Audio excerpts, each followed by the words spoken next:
Ada yang mau ditanyain dulu nggak? Yang jelas ini nggak bagus sama sekali sih. Ini bisa nge-trigger asing takut masuk ke sini. Soalnya gini, logikanya kan sama-sama misalkan di ISG asing yang dari US tuh, ya kan, EIDO dan ITX itu ya, Vanguard sama MSCI itu ya. Nasabahnya misalkan mau trading di pakai itu kan. Nah, taruhlah ISG naik 8%, S&P naik 3% gitu ya. Nah, tapi masalahnya rupiahnya itu melemah terhadap dolar itu sampai hampir dia 9%, ya rugi itu depan gitu. Soalnya kan dia nanti pada akhirnya harus kalau mau nyairin kan nuker rupiahnya ke dolar lagi baru dia pakai buat entah itu sehari-hari atau buat investasi lainnya gitu kan. Nah, kalau ISG taruhlah naik 8%, dikurangi 9% gara-gara rupiahnya anjlok gitu ya. Jadi minus 1%, lah yang S&P cuma naik 2%. Ya masih untung S&P tau. Kayak gitu kan. Nah, itu loh. Ini ini nggak bagus sih. Terus belum ada apa ya, belum ada apa-apa tentang BI. Ya malah ada pengunduran diri itu.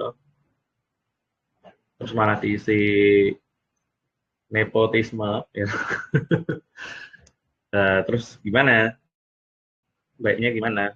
Baiknya ya kalau saya sih harus risk off. Risk off-nya gimana ya? Apapun itu yang mungkin beli Swiss franc, terus beli euro, terus beli RDPT. Kalau RDPU ya sedikit aja kan cuma juga ke RDPU. Ya setahun naik 5%, tapi turunnya terhadap dolar sekian persen kan. Gitu. Oke. Dari situ ada yang mau ditanyain?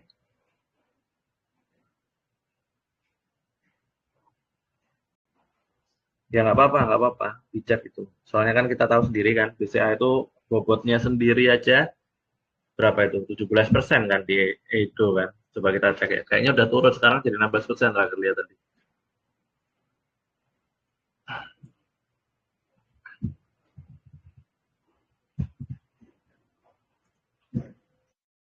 Loh, boleh. Gimana?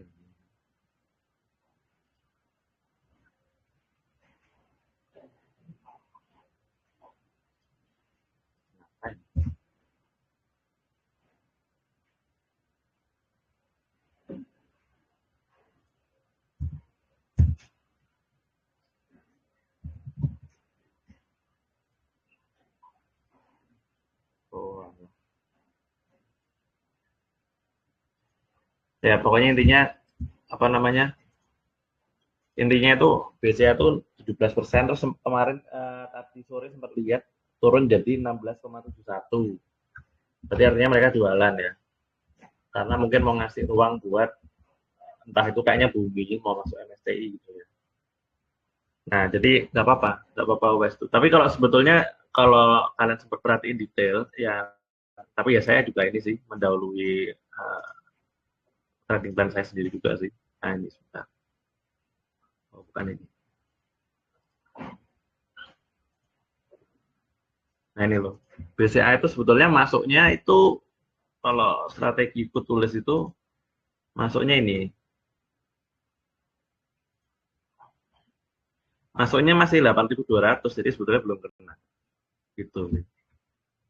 Cuman ya saya juga mendahului jadinya juga loss juga. Jadi saya beli di 8075 upgrade-nya masih minus. Mana kelihatannya ya, tapi ini sih kalau dilihat dari apa namanya? Dilihat dari teknikalnya,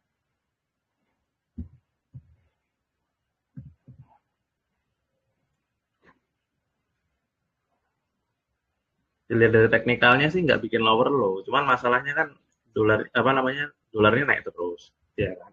Ya asing mau masuk tuh ya gimana gitu. Repot tuh, ya kan? Nah, jeleknya di situ sih. Ya, makanya yang naik bangsanya ini BBRI, PMRI, karena mereka cuma sekian persen doang, 8% doang. Gitu ya.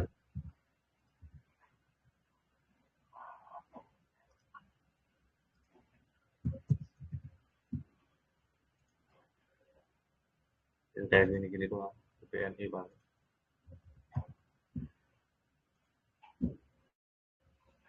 Gitu.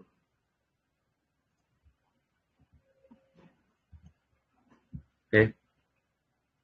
Nah, kayak jadi sementara kita siap-siap risk off dulu.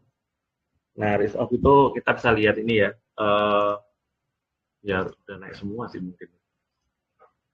Bisa lihat ini. Kayak udah naik semua ya.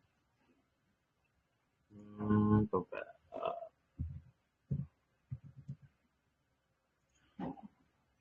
Udah naik semua.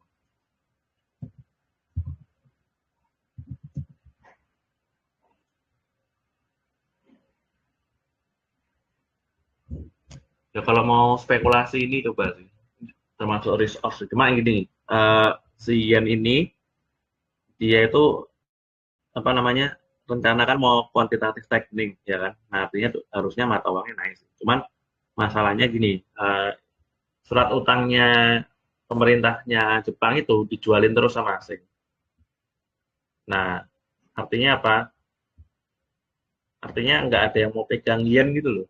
Bisa diartikan kayak begitu juga gitu loh. Kan kalau mau mau beli surat utangnya Jepang berarti kan harus per yen dulu kan. Nah, ini bisa dilihat kayak gitu.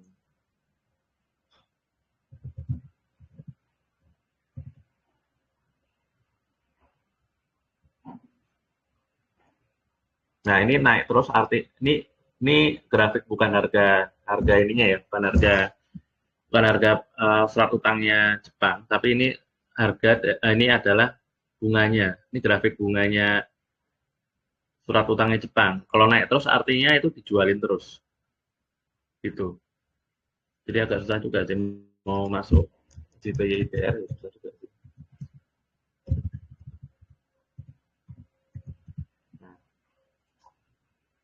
Nah, ini mau masuk susah juga, gitu. Nah, atau kalian bisa nyoba cari RDPT palingan. Ya, kenapa kok gitu? Karena kemungkinan ya ada koreksi lagi ini.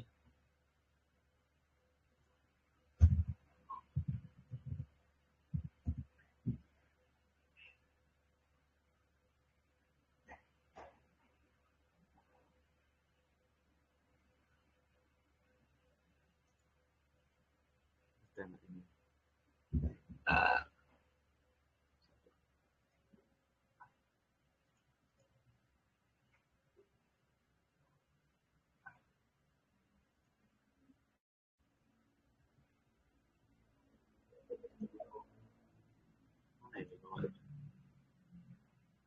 coba saja.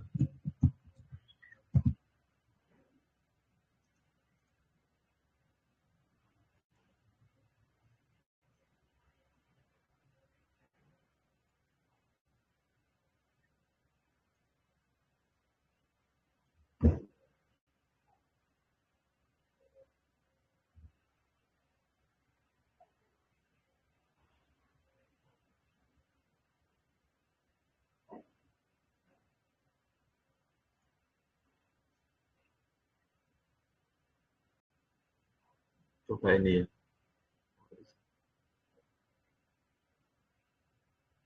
Mana sih? Hmm, nggak bisa dikit. Oh, sebentar, sebentar.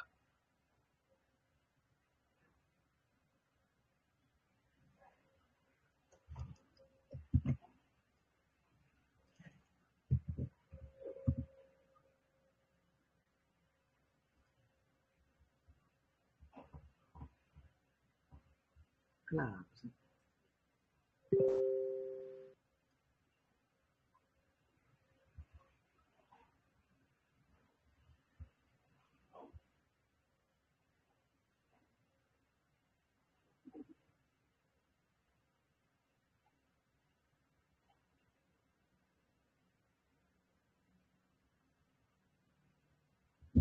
Ya, mungkin bisa dipakai ini sih taruh sini dulu mungkin beberapa apa ya? Mungkin sekitar 6 bulan mungkin ya. Coba.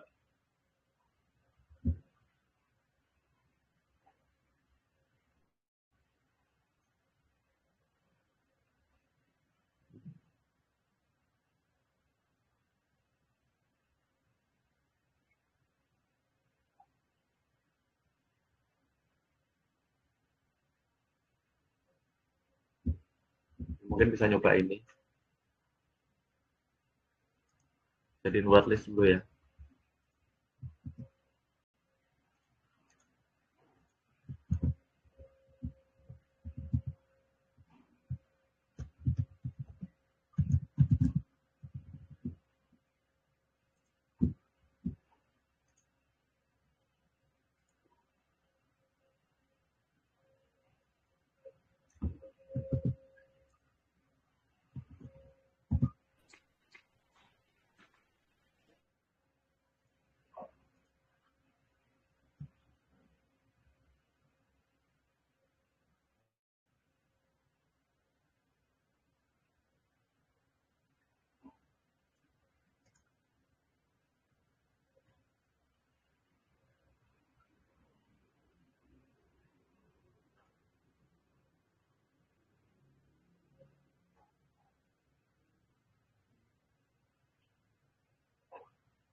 Nah, ini pemerintah semua, kalau yang ini bisa jadiin watchlist dulu.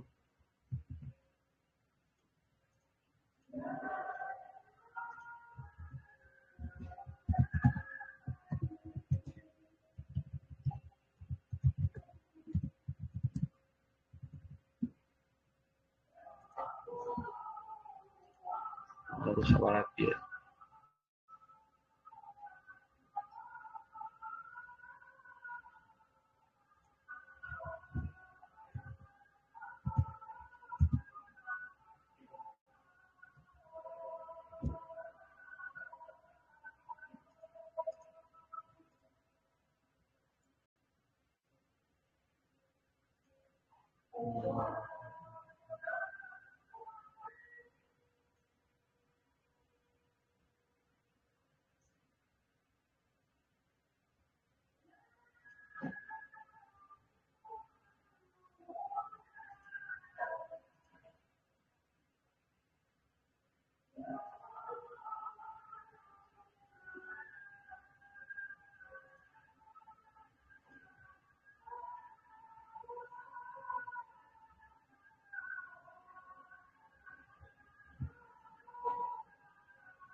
Ya, baik.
kelihatannya belum ada pilihan lain selain itu sama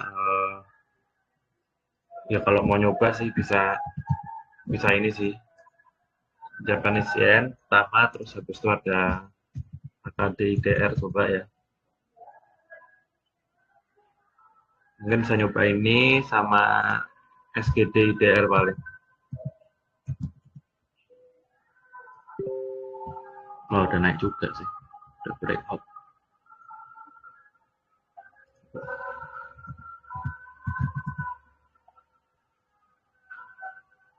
Ya mungkin ini paling.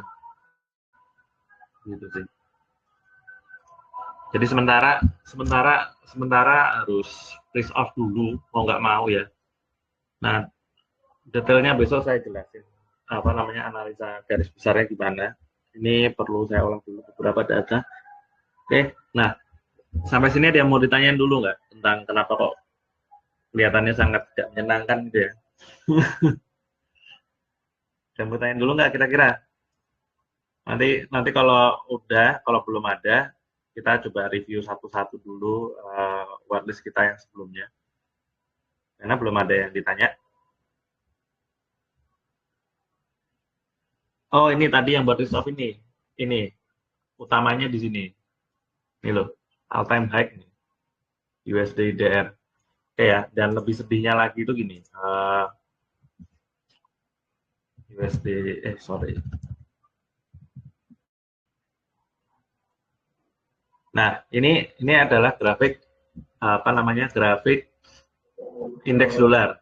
Jadi dolar di versusin euro, versusin yen, Swiss franc, terus pound sterling. Nah, itu di rata-rata ternyata dolarnya ini turun. Turunnya lumayan gede banget ini. Itu kalau di apa namanya? Di currency, di mata uang, minus sehari 0, di atas 0,3 itu udah besar. Ini sekarang 0,62. Gitu ya.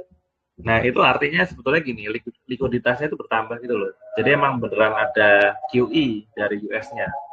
Cuman masalahnya gini, kita lihat nih USD DR ya.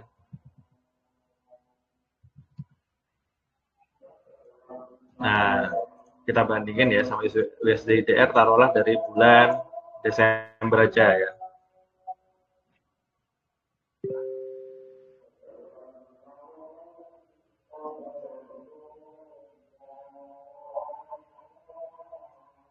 Ya. Nah, ini ya dari bulan Desember ini mata uang semua hampir semua mata uang itu menguat terhadap dolar, tapi kok rupiah itu melemahnya banyak sekali gitu. Oke ya. Ini faktor concern utamanya ini, risk off-nya ini. Cuma nanti detailnya perlu saya olah dulu. Besok atau lusa saya share nanti pas detail lagi. Cuman yang jelas ini faktor utamanya ini. Nah, jadi harus gimana ya? Ya itu tadi reksadana pendapatan tetap dulu. Kenapa? Karena di reksadana pendapatan tetap itu ya turun agak susah, gitu kan? Tapi ya hasilnya nggak banyak emang kan. Ya sebulan kira-kira 0,5% lah dapat cuannya. Tapi lebih mending daripada nanti kena koreksi tuh, dia tuh atau RDPU lah. Kalau misalkan apa namanya nggak suka yang suatu gitu ya. Atau dibeliin misalkan bisa dibeliin dolar, euro kayak gitu-gitu. Nah, karena ini nggak bagusnya gini. Kalau ini naik terus, dolar naik terus terhadap rupiah, artinya apa? Artinya si asing investasi di sini, ya kan? Misalkan returnnya di ISG 8% gitu ya. Tapi rupiahnya itu turun terus 8%. Berarti dia net doang ya nol tuh, Pak. Ya kan? ISG naik naik 8%, dolarnya naik 8%. Nah, begitu dia mau menikmati hasil investasinya nol ternyata dikurangi fee, masih minus gitu kan. Artinya dia males juga loh apa namanya nyari cuan di sini kan. Gitu loh. Nah, cuman ada sisi baiknya juga. Nah, di sektor apa? Sektor yang utamanya itu dapat uangnya itu, dapat penghasilannya itu dari ekspor. gitu ya. Kenapa kok begitu? Karena dia kan produksi bayar gaji pakai rupiah, ya kan? Ini asumsinya ya, bayar gaji pakai rupiah, bayar produksi pakai rupiah, gitu kan? Operasional pakai rupiah. Jualan dapatnya dolar, gitu. Nah, apa aja yang ekspor ya? Bangsanya tambang-tambang yang jelas sama sawit paling. Oke ya, jadi konteksnya ini risk off, tapi kalau mau cari cuan, saya mau masih ini sih paling batu bara, logam-logam, paling tambahnya sawit paling. Kenapa? Karena sawit ekspor, begitu. Gitu ya. Jadi dasarnya risk off tuh ini konteksnya kita jadi mulai fokus lagi ke logam-logam, gitu ya.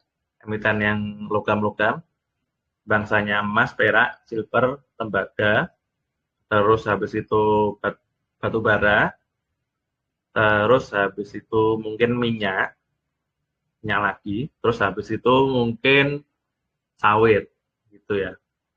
Jadi dasarnya itu ya konteksnya ya. Oke ya. Nah,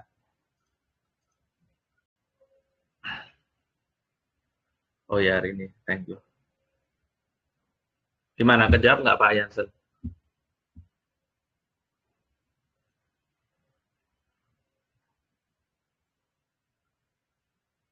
Oke, nah jadi concernnya hasilnya keluar, gitu ya.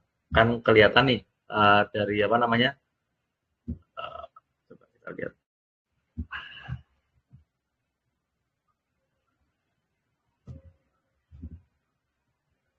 Hmm,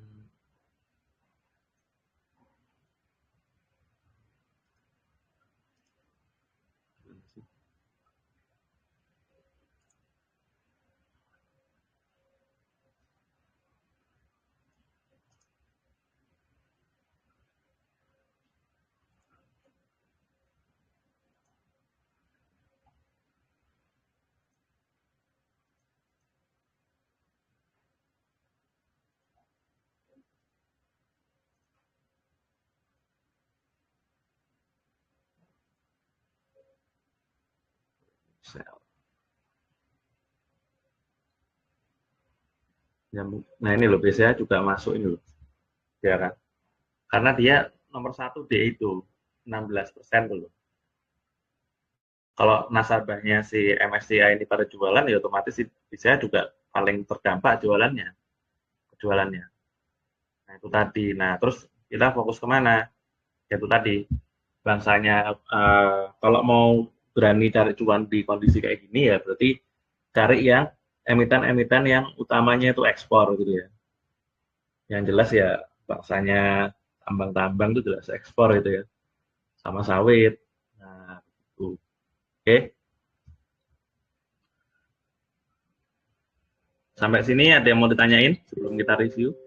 Sebelum kita review whitelist kita? Belum ada? Oke, silakan kalau mau tanya. Oke. Nah, whitelist kita ini ya.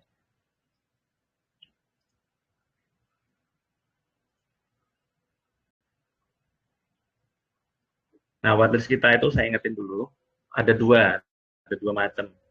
Pertama yang sudah konteksnya sudah ke confirm, itu artinya dari chartnya itu udah ada volume besar yang mendukung mendukung harga naik atau enggak, setidaknya udah terlihat bottoming gitu ya. Nah, terus yang kedua ada konteks yang belum ke confirm. Temu confirm jadi pas gitu, pas masukin ke whitelist itu secara teknikal belum ada tanda-tanda kalau kalau apa namanya mau naik gitu loh. Cuma secara konteks sudah masuk akal gitu ya.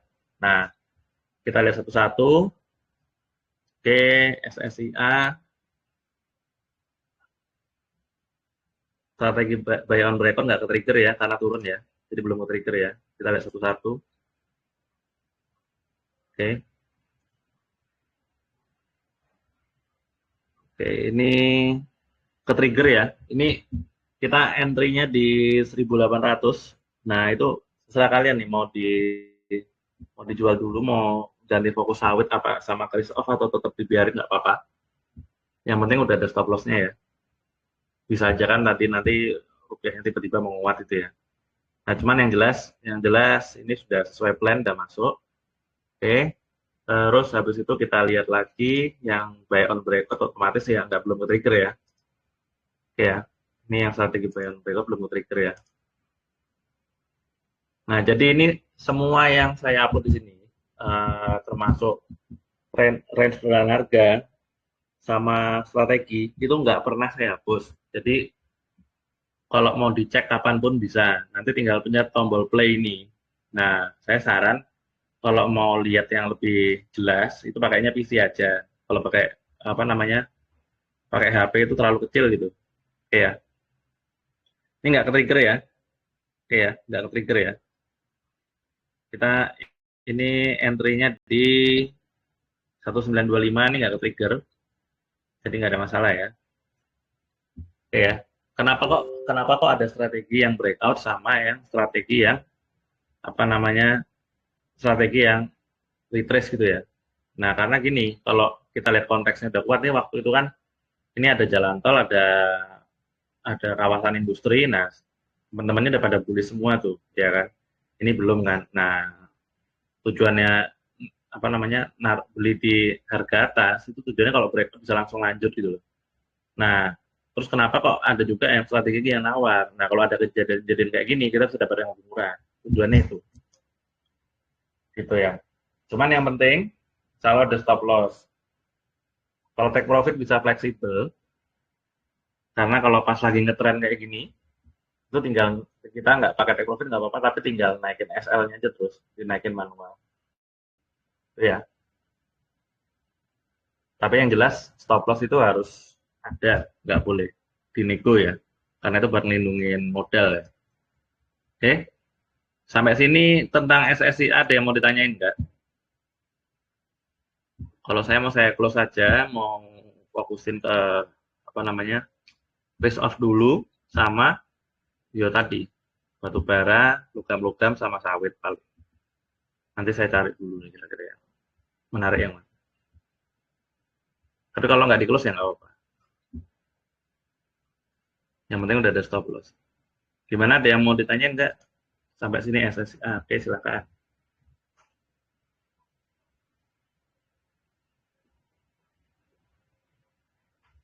Trading ya kayak gitu ya. Kadang-kadang kalau kondisinya berubah ya harus siap-siap ya. Iya, itu bukan terserah saya masalahnya. Risiko itu terserah pasar. Saya cuma menerjemahkan. Tapi gimana lagi ya kalau harus risk off ya sama juga. Saya baru masuk juga tadi SSIA tapi kok baru sadar dolarnya begitu gitu loh. Ya besok saya jual paling ganti yang ekspor-ekspor. Lihat karena mereka dapat dolar gitu kan. Cuman gini, masalahnya yang emiten ekspor-ekspor itu biasanya dia juga punya utang berbentuk dolar. Nah, itu sih kendalanya. Cuma ya nggak apa-apa, nanti kita cari-cari aja yang kira-kira secara aksi korporasi menarik gitu ya. Cuma kita sekarang fokus dulu ke yang udah ada dulu ya, posisi yang udah ada dulu mau diapain gitu ya. Oke ya, berarti SSIA kesimpulannya mau di hold boleh sampai kena TP atau SL, mau di kalau saya sendiri mau saya lepas dulu, mau saya fokus risk dulu. Gitu ya. Oke, siap. Nah, ini apa namanya? Kita lihat lagi ini dasarnya risk off ini. Itu ada apa sih dasarnya? Nah, ini dari seasonal. Oke ya.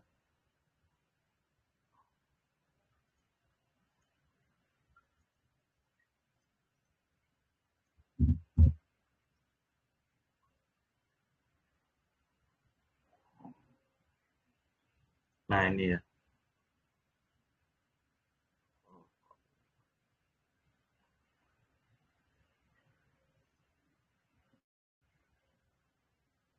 Mana YSG? Nah, ini. Oh, ini jelek ya. Tiba-tiba langsung dibanting. Nah, ini loh. Kita lihat 20 tahun terakhir. Oke ya. Nah, ini cara bacanya gini nih. Di bulan Januari dari 2007 sampai 2026 itu, 2026 belum selesai ya, itu yang hijau, kesimpulannya hijau itu 55%, ya kan?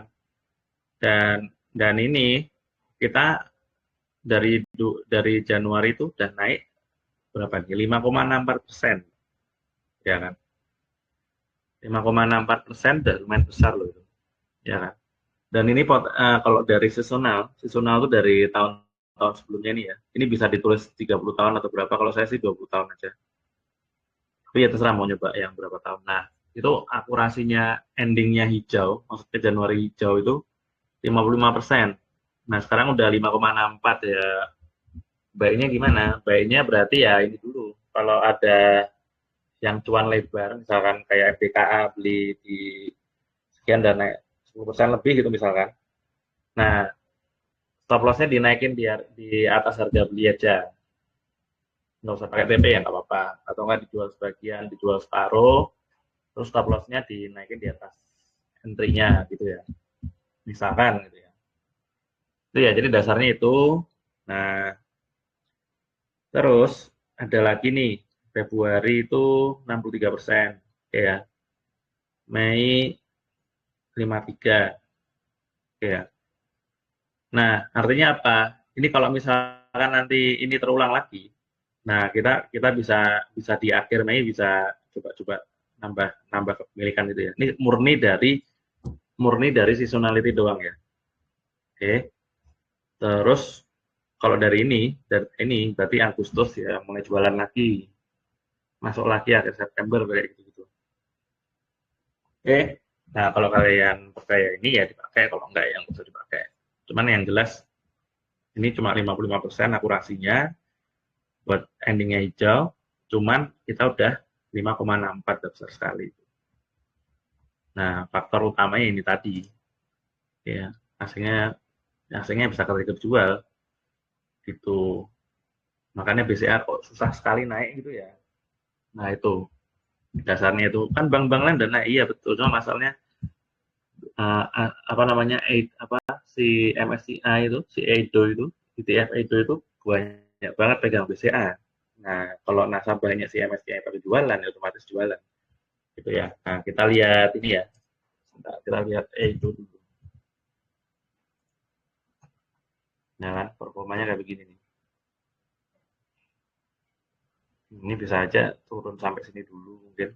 Nah, itu BCA-nya mau naik susah sekali. Itu ya. Oke ya.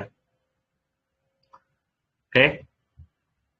Berarti ini SSIA belum ada pertanyaan ya. Oke, berarti kita lihat lagi yang whitelist kita yang lainnya ada Sumarekon. Oke, kita lihat ini.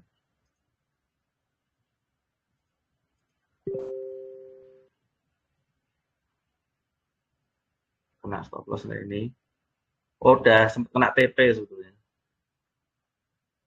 Ini ya, ini sempat kebeli ya ini di sini ya. Sempat kebeli ini kan entry-nya di 396. Nah, ini sempat turun sampai 394 lah. Nah, itu udah kebeli, udah kena TP sebetulnya. Cuma kalau mau di hold ya nggak apa-apa. Oke, ini saya kasih note dulu karena udah ke hit ya.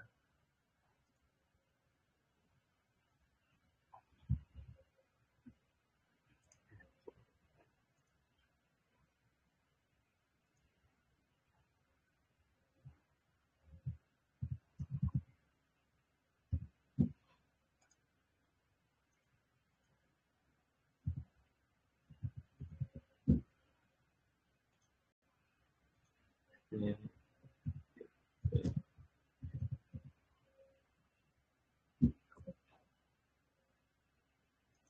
Kapan itu hitnya? Ada ini saya pilih yang ini aja lah. Ini sempat naik kencang terus balik lagi. Yang ini aja. Ini tanggal 13 Januari.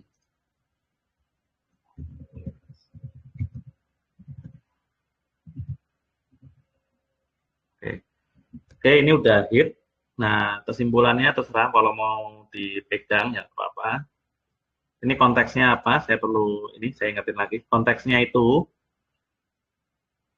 ini, properti ini, itu Coba kalian cari info tentang bebas PPN. Nah, jadi rumah-rumah itu sekarang kalau beli saat ini PPN-nya gratis sampai rumah yang harganya 2M gitu. Kalau nggak salah juga ada keringanan pajak juga buat sampai rumah harganya 5M. Nah, Sumarekon Agung kan harga rumahnya kan ya sekitar 1M, 2M, 5M gitu kan. Nah, itu mereka mereka dapat apa customernya dapat libur pajak. Nah, itu dari situ. Gitu ya. Apalagi ditambah lagi ya, kalau misalkan nih orang-orang pada sadar nih, wah rupiah turun terus, yaudahlah tak tuker aset dulu daripada tambah turun lagi ya. Mungkin ya properti masih naik. Cuman gini, kenapa kok saya nggak fokus ke properti lagi utamanya? Karena saya lebih fokusin ke emiten-emiten yang ekspor. Karena apa? Karena pendapatannya dolar gitu loh. Kalau ini kan masih rupiah, ya kan? Ya emang dia operasional rupiah, jualnya dapat rupiah juga. Nah, sebetulnya nggak ada salahnya. Cuman kelihatannya sementara lebih menarik yang emiten yang dapat dolar. Yaitu tadi, dilihat dari performa USD IDR. Gitu ya. Tapi kalau mau di hold ya nggak apa-apa ini.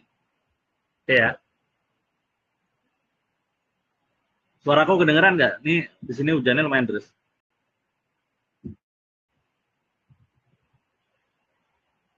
Oke ya, aman ya. Oke, SMRA ada yang mau ditanyain nggak? Kalau udah TP ya syukur, kalau belum TP ya nggak apa-apa di hold.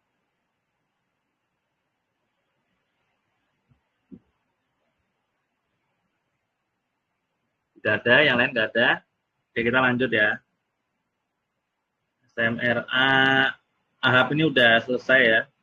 Kita nggak dapat sama sekali.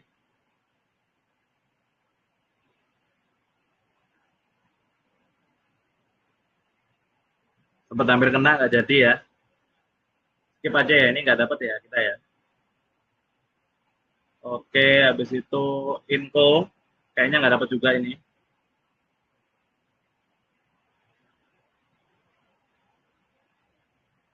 Nggak dapat ya, udah terbang ya. Ya terbang ya, nggak dapat ya. Oke,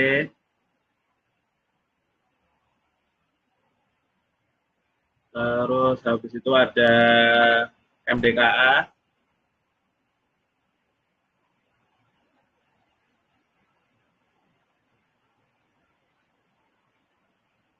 Ini saya gesernya kurang ke sini, harusnya dapat tapi ya nggak baca nggak dapat ya. Nggak dapat ya ini ya, strategi ini nggak dapat ya. Oke, dan strategi satunya,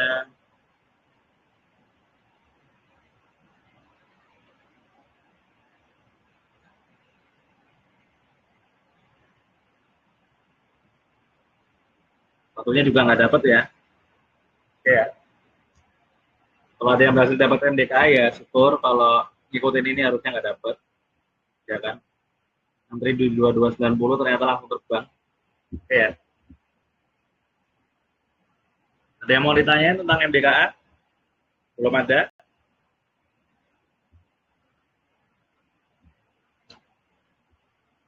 Jadi fokus utamanya saya ada di sini ya Pak ya. Yang buat di luar list ini, yang mungkin ada yang di kalender itu bukan buat list utama saya. Tapi kalau mau diikutin ya nggak apa-apa, cuma nggak saya bahas sih. Karena saya nggak terlalu yakin buat masuk gitu intinya gitu. Oke ya.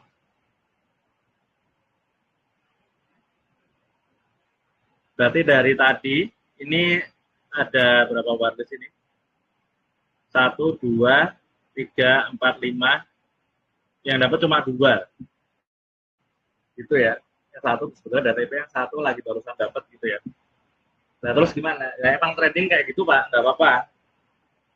Yang penting kalau kita bikin warnis itu selalu logis dulu konteksnya, dapat konfirmasi dari teknikal sama broker summary atau dan trade gitu ya. Intinya itu. Oke ya. Terus masalah tadi tentang makro yang garis besar itu fungsinya buat bikin anggaran. anggaran untuk cari cuan berapa persen. Cari cuan tuh artinya trading kayak gini, sama cari aman. Cari aman ya tadi kayak beli RTPT, RTPU, atau beli mata uang euro, gitu ya. Nah, oke, ada waris lagi, satunya lagi yang belum confirm. Waktu saya share itu belum confirm. Oke, kita lihat Pewon ya. Oh, strateginya belum ada nih. Ini kalau strategi belum ada, berarti sebetulnya belum buat trading. Cuma di sini ada ini sih, ada perkiraan range pergerakannya.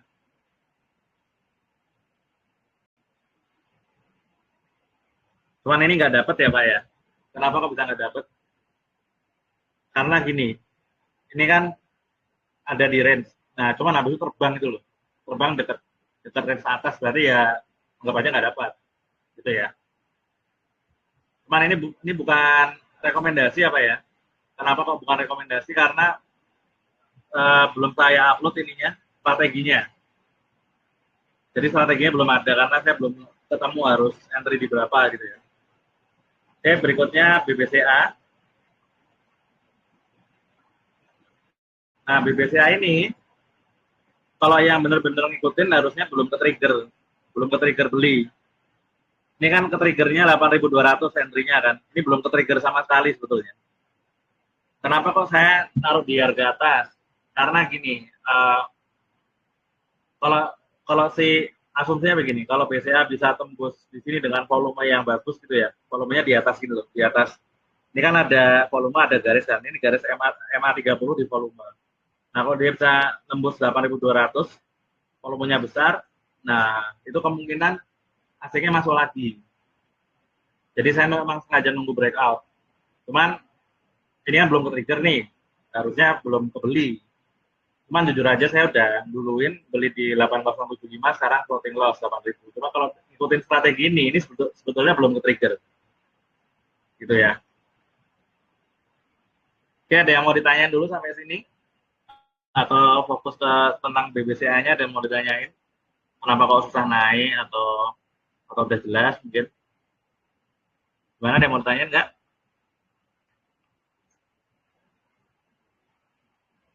Silakan.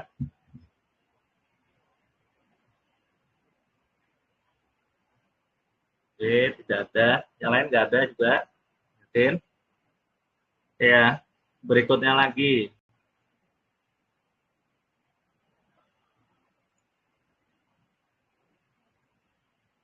Berikutnya lagi AMMN. Nah, ini gimana nih? Yang intraday trading coba kita lihat ya. Berhasil nggak ini?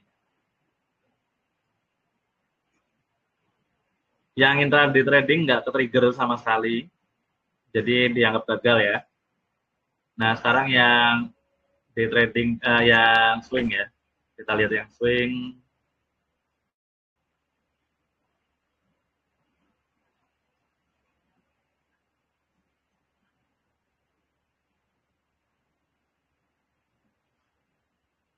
Nah, yang swing masih floating profit. Oke ya. Yang ngikutin ini persis masih floating profit. Di sambat floating loss tadi pagi apa tadi siang. Nah, masih floating profit. Oke ya. Sampai sini ada yang mau ditanyain nggak? Ini udah kita bahas semua nih, what is kita nih, secara transparan dan jujur gitu ya. Nggak ada yang saya edit loh ini. Ini udah di post dari 5 Januari ya. Gimana, ada yang mau ditanyain? Belum ada yang mau ditanyain atau punya ide apa gitu? Oke, silakan Mbak Ian.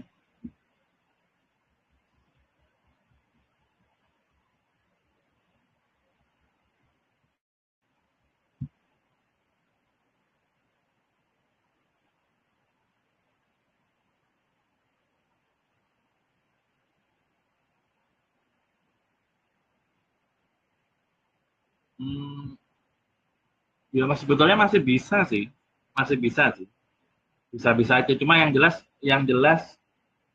mas fisik loh ya, jangan, maksudnya bukan mas futures atau SAU USD atau SAU IDR gitu ya.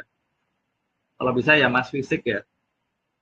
Tapi gini, emang harganya emang udah tinggi. Cuma masalahnya demand-nya itu masih kuat dan yang beli itu paling besar adalah bank sentralnya Cina. Pembeli paling besarnya itu. Karena gini, dulu sebelum Cina ngelakuin kayak begitu, dia itu kan ekspor terus kan, dapat dolar kan. Nah, dolarnya itu dibuat beli surat utang negara Amerika biar ada bunganya. Tapi karena perang tarik terus, dia dapat dolarnya bingung mau diapain kan. Akhirnya dolarnya itu dibuatkan beli dolar, beli emas begitu. Jadi demand-nya sebetulnya masih kuat. Cuman entry-nya harus strategis banget sih. Mau nggak mau. Nah,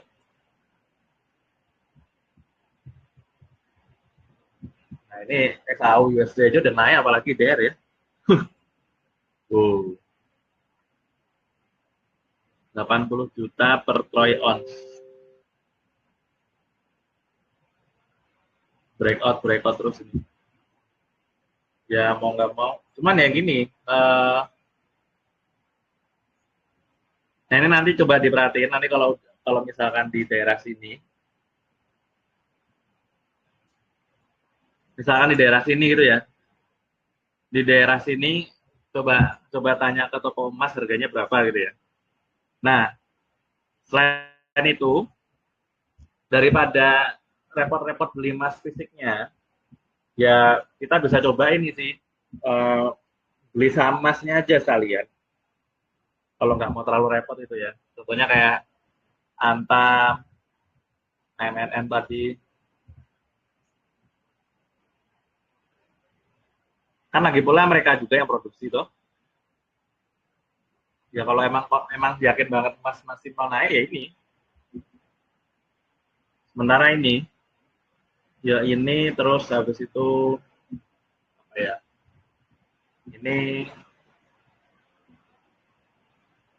Ini malah menurutku agak bagus sih, lumayan bagus sih. Ini naik breakout terus habis itu volatil,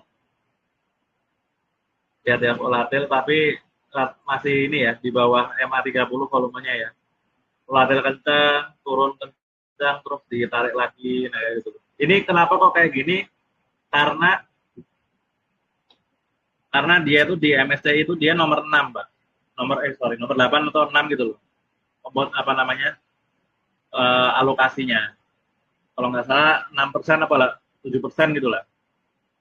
Nah, itu yang bikin berat itu. Cuman sebetulnya bagus sih. Nah, itu sesuai konteks lah. Cuman ya bikin berat kalau asingnya jualan. Karena kan nasabahnya sana lihat, wah rupiah jelek gitu kan. Nasabahnya sana itu dalam arti nasabahnya si Morgan Stanley ya, si MSCI itu ya. MSCI kan cuma kalau ada nasabah beli reksadananya dia, dia tinggal nambah. Berarti kan ada uang baru nih, uang barunya langsung dibeliin ini kan, apa namanya komponen-komponen di reksadana Edo-nya tadi. Nah, tapi kalau nasabahnya jualan, dia mau nggak mau harus jualan juga. Cuman yang jelas ini masih sesuai konteks sih.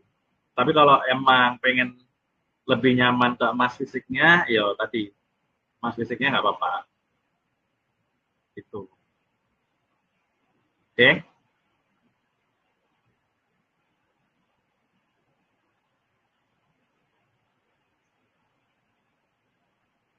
Oh, mesop itu gini loh.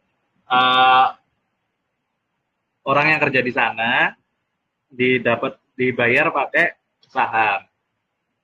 Masalah menarik apa enggak sih sebetulnya netral-netral aja gitu. Kenapa kok netral? Ya kalau dia butuh uangnya ya tinggal dijual di pasar. Kan hanya dia. Jadi kan dia dikasih. Sebetulnya netral. Netral sih. Ya kalau saya fisik kenapa kok fisik? Karena tidak mengandung leverage gitu ya. Jadi kita beli emang pakai uang yang kita punya, nggak pakai leverage. Kalau kalau di futures dan apa namanya forex itu kan mau nggak mau pakai margin, ya kan. Jadi kalau nanti tiba-tiba koreksi dalam, uangnya bisa jadi nol, gitu. Nah kalau ini netral sih saya nggak positif nggak negatif, gitu.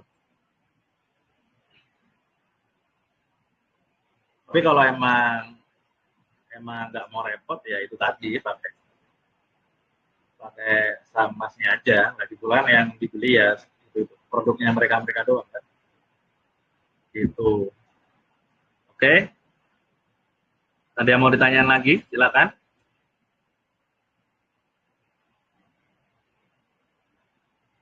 Belum ada?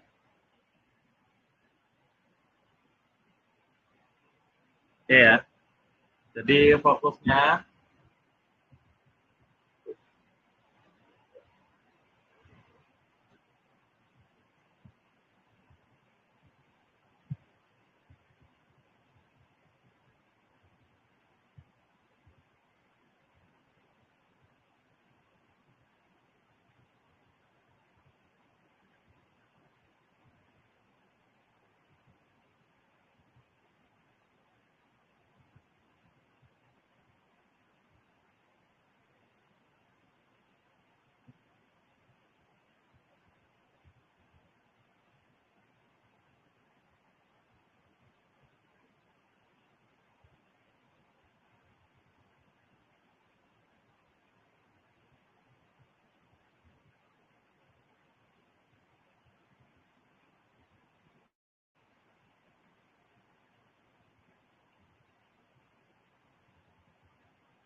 oke, jadi fokusnya ini ya sementara ya. Risk off dulu. Oke, habis itu emiten yang fokus ke ekspor. Karena mereka dapat dolar kan, artinya tuannya besar dong. Ya kan? Yang ekspor itu biasanya pasti bahan-bahan baku biasanya. Tambang lah, energi lah. Tambang itu ya tadi tembaga, perak, emas, terus nikel gitu ya, kayak gitu-gitu. Terus habis itu energi itu minyak mentah, gas alam kayak gitu-gitu ya. Sama sawit. Nah, berikutnya lagi kan ada konteks properti lagi diliburin berarti bangsanya properti sama perbankan. Kenapa kok perbankan? Karena kan KPR-nya lewat bank, ya kan? Ya, berarti perbankan dong. Nah, terus perbankan gimana nih yang nggak banyak asingnya? Ya perbankan BUMN dan BUMD. Itu ya. BUMN tuh ya udah tahu lah ya, BRI, BMRI, sama BNI. Nah, BUMD itu apa? BUMD itu ini uh, JBR, oke ya, sama BCTM. Nah ini, ya betulnya ada lagi sih Bang Banten, tapi ya kayak gitulah.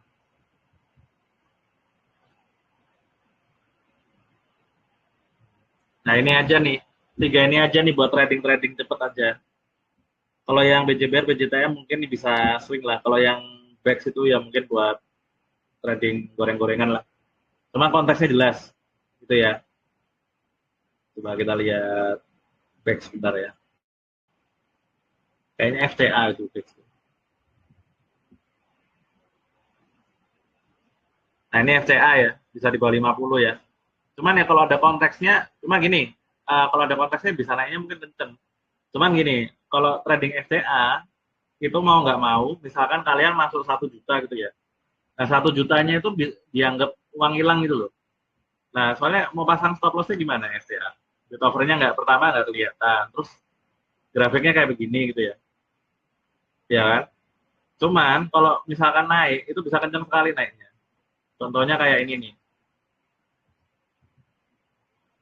ini FCA juga nih, ya kan?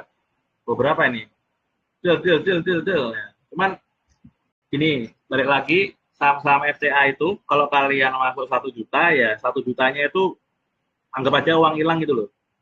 Kalau nggak rela 1 juta ya belinya 500 ribu, atau 300 ribu gitu ya. Emang ada potensi bagger, cuman nggak bisa di stop loss. Oh saya relanya 800 ribu, belinya 5 juta itu nggak bisa ya. Soalnya itu tadi grafiknya kayak begini, bid overnya nggak kelihatan. Oke ya. Jadi kalau mau mainan back ya bisa swing, tapi ya ini tadi kalau emang naruh 1 juta ya stop lossnya 1 juta itu hilang berarti itu ya, anggap aja jadi tidur gitu loh. Nah, rela apa enggak? Kalau nggak rela ya dikecilin. Kalau nggak rela lagi ya udah jangan masuk teks. Masuknya BJTM, BJBR aja, gitu ya. Cuman itu kan nomor 3. Yang penting nomor 1 sama nomor 2. Oke. Nah, sekarang coba kita lihat sawit satu-satu ya. Yang paling besar ini kan. Oke. Ini belum ada konfirmasi sama sekali ya. Cuman yang jelas mereka ekspor. Dapat dolar. Itu. Konteks utamanya itu. Cuman ini belum ada sih. Belum ada apa namanya. Belum ada konfirmasi apa-apa. Dan kalau kalian ingat, kalian coba cari-cari info gitu ya. Entah itu di grup berbayar atau grup gratisan. Itu belum pada bahas sawit. Gitu ya. Jadi bisa diperhatiin. Ya di browsing aja gampang sih. Cuma gini, yang penting konteksnya aja. Konteksnya kita kan lagi perbankan nih. Perbankan BUMD kan tadi kan. Ya kebetulan Bex lagi FTA. Ya udah nggak apa-apa. Ya udah, apa namanya? FTA itu intinya ciri-cirinya bid offernya nggak kelihatan. Nanti kalau lihat pas di trading ya, pas di jam bursa itu bid offernya nggak kelihatan. Yang kedua di bawah 50. Dan itu harganya bisa turun ke 1. Nah, kita nggak perlu lah trading memaksakan diri untuk trading di saham-saham FTA karena itu money manajemennya nggak bisa dipakai. Ya kalau masuk 2 juta ya 2 jutanya harus rela hilang gitu. Kenapa begitu? Karena bid offer nggak kelihatan. Kedua, grafiknya kayak begitu kan. Nah, tapi emang bisa bagger atau multi bagger malah. Jadi menyikapinya ada konteks kebetulan itu ada di FTA, ya udah relanya hilang berapa uangnya. 500.000, 500.000 jangan lebih. Jadi sekali beli 500.000 ya udah anggap aja kalau itu gagal ya udah. Jadi udah nggak ada stop lossnya. Soalnya emang nggak bisa dipasang stop loss. Gitu ya. Jadi nggak usah fokus ke saham FTA. Kebetulan aja kalau ada yang di FTA kayak BX tadi ya nggak apa-apa. Gitu ya. Kalau cari listnya tinggal browsing aja gampang itu. Tapi saya sendiri nggak pernah trading saham FTA karena saya nggak tahu caranya manajemen risikonya. Gara-gara itu doang sih. Bukan gara-gara apa-apa. Oke, sampai sini ada yang mau ditanyain nggak? Langsung ketik aja atau chat bisa atau mau open mic ya bisa, cuma di sini hujan deras mungkin saya nggak dengar nanti. Oke, coba kita lihat lagi sawit ya, PUBG. Nah, ya toh grafiknya itu menarik, apa namanya, kelihatannya menarik gitu loh. Terus sawit WPT mungkin yang gorengan. Hmm. Itu ya paling nanti ada watchlist tentang sawit, tapi konfirmasinya kapan belum tahu sih. Oke ya, sampai sini ada yang mau ditanyain nggak? Jadi kesimpulannya kita FGD cuma ini aja sih. Oke ya. Ada yang mau ditanyain sampai sini? Yakin nggak ada? Kita udah bikin strategi susah-susah, ternyata dari sekian banyak cuma dapat dari 10 cuma dapat 3 itu biasa ya Pak ya. Nggak usah dipaksain entry gitu ya. Jadi santai aja. Peluang tuh selalu ada, namanya pasar kan selalu gerak terus loh. Nanti nanti gini, kalau kalian sempat, kalian ngeprom di AI gitu ya. Kalau hasilnya kelihatannya menarik, nanti share ke saya ininya apa percakapannya nanti coba saya baca-baca kira-kira ada prompt yang bisa dioptimalin apa enggak gitu ya sekalian latihan. Oke, ada pertanyaan enggak? Ada pertanyaan lain enggak? Berarti ini udah jelas kalau nggak tanya loh artinya. Cuma nanti nyari listnya dulu gitu ya. Yakin nggak ada yang mau ditanyain? Oke, coba kita lihat pasar US sebentar ya.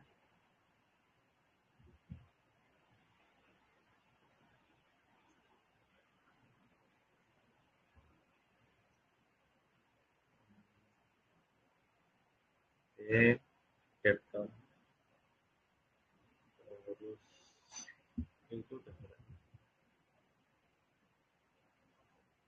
belum tidak masih tutup pasarnya. Jam 9 mungkin ini.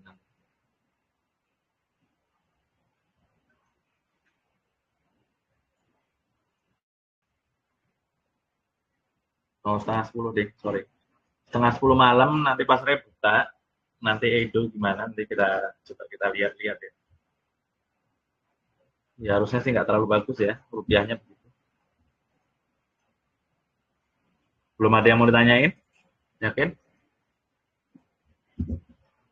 Ini yang gorengan juga ini.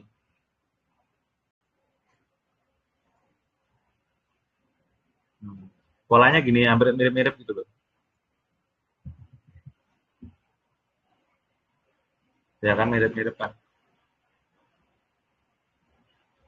Dan ini orang-orang pasti pada teriang-yang apa namanya yang Sumatera itu ya. Bencana Sumatera itu kan sawitnya banyak banget kena tuh. Mungkin lagi pada nggak bahas tuh karena lagi merasa nggak ada harapan ya. Cuman yang jelas itu kalau dari kebijakannya sawit tuh mas kayak mau didorong-dorong positif gitu loh. Sampai banyak meme-nya kan pro sawit itu. Nah kayak gitu tuh salah satunya itu tanda-tanda bagus lah itu. Yang jelas dia ekspor. Nah utamanya itu setelah ekspor dapatnya kemungkinan dolar. Oke ya mungkin coba lainnya. Oke, apa nih?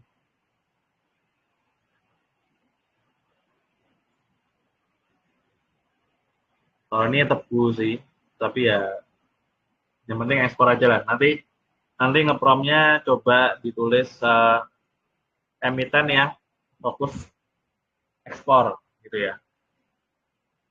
Kalau bisa ekspornya yang ke Eropa sama Amerika, pokoknya yang mata uangnya kuat lah, euro kayak dolar kayak ya walaupun ke ekspor ke Jepang pun juga bayarnya pakai dolar biasanya. Cuman kita lihat fokusnya ke sana aja. Gitu ya. Latihan ngeprom intinya ini kalau ketemu yang menarik di share ke aku, siapa tahu bisa ngasih feedback gitu ya. AI-nya apa terserah, boleh ChatGPT, Google AI Studio, Gemini, terus Perplexity, DeepSeek, gitu-gitu aja nggak apa. Jangan lupa AI-nya disuruh browsing sama suruh reasoning dulu, gitu ya, biar lebih akurat. Oke? Ada yang mau ditanyain sampai sini? Yakin belum ada yang mau ditanyain? Kita udah selesai nih. Cuma ngasih bad news sama sama ini doang intinya. Mohon maaf harus ngasih bad news ya gimana lagi. Indikatornya bilang begitu. Bukan bermaksud nakut-nakutin. Oke, silakan kalau mau tanya tanya aja loh santai. Atau punya argumen lain ya boleh. Kan nggak ada.